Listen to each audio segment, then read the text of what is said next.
Hello, welcome to Medlin and Makeup with April. I'm here to show you about washing your brushes.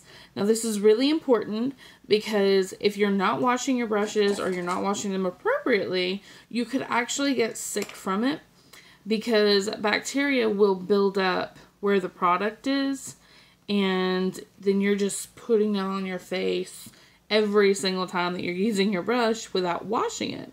And that is certainly not what you want to happen, because makeup is meant for pretty. It's not meant for getting sick. So, we're going to start out with, I've got a little dish, which is where I do my brush cleaning dish. And you can see there's different textures, and each one of these has a different purpose. For the larger ones here, you're going to find that's going to be better for your bigger brushes because they do have more depth. It's going to help really give it a good deep clean. For the medium, you can use those more for like your blending brushes, depending on what size they are. Then for the smaller one down here, that's going to be more for like your liner brushes or your brow brushes, is what that's going to be for. So I use just baby shampoo because it's soft, it's gentle, hypoallergenic, going to be good stuff for you with washing your brushes.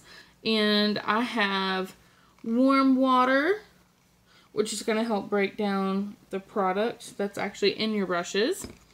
And then I have a separate cup that I use for the dirty water, because you're going to change your water out, your soap out several times while you're cleaning your brushes.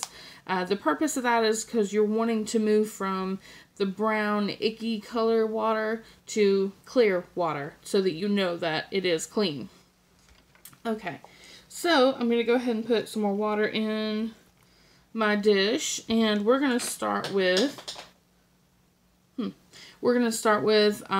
one of the foundation brushes, the big poof brushes, and you're just going to work in circles. That's all you're doing. You're wanting to use the soap, the product, to really work out, the soap and the water, to really work out the product. And with a lot of brushes these days, they have colors at the base different from the actual brush where you use it. The reason for that, when you're washing your brushes, you do not want to go in this area, because at that point you could be destroying the adhesive, which is going to minimize the life of your brushes, and you don't want that. You want your brushes to last. It's the whole point of having them when you're buying them with quality. You want them to last. Okay, so back to it. You've got your circles, you're working, getting a good deep clean. You don't want to go too crazy on your soap because you want to be able to see what you're working with, and you don't want bubbles just everywhere because that's really not going to give you a good visual. Okay, so you see that water is so gross. So gross. Okay. So, now we'll dump that. Oh, look at that. That is not pretty. That is not pretty at all. So, got rid of that soap and water onto a new set. And we're going to keep going. And you're just working your circles and really getting a good deep clean on your brushes, because you want to make sure that you've got all the product out, and when you're done, when you come away from it, you should have, oh yeah, that's better, clear water. It should be clear. So this one wasn't used as often lately, so there's not really a whole lot, but I'm gonna make sure now that I've got all the soap out of it. And I just want to give it a couple of good quick swirls. And you can certainly squeeze your water out.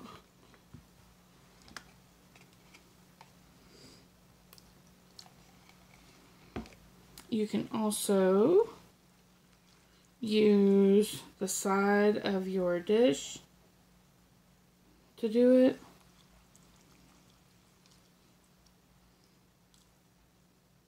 You see, that's so much better. And I've got a towel down too.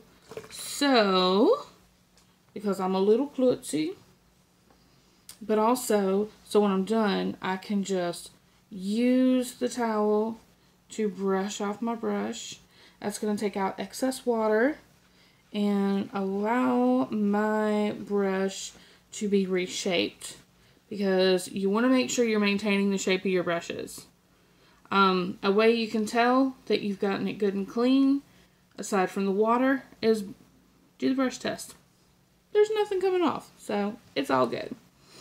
Alright, and when you get done with your brushes, there are brush holders that you can purchase so that you can let it just hang upside down. Or, like with me, what I do typically, I actually have a rack in my bathroom that I use, and I just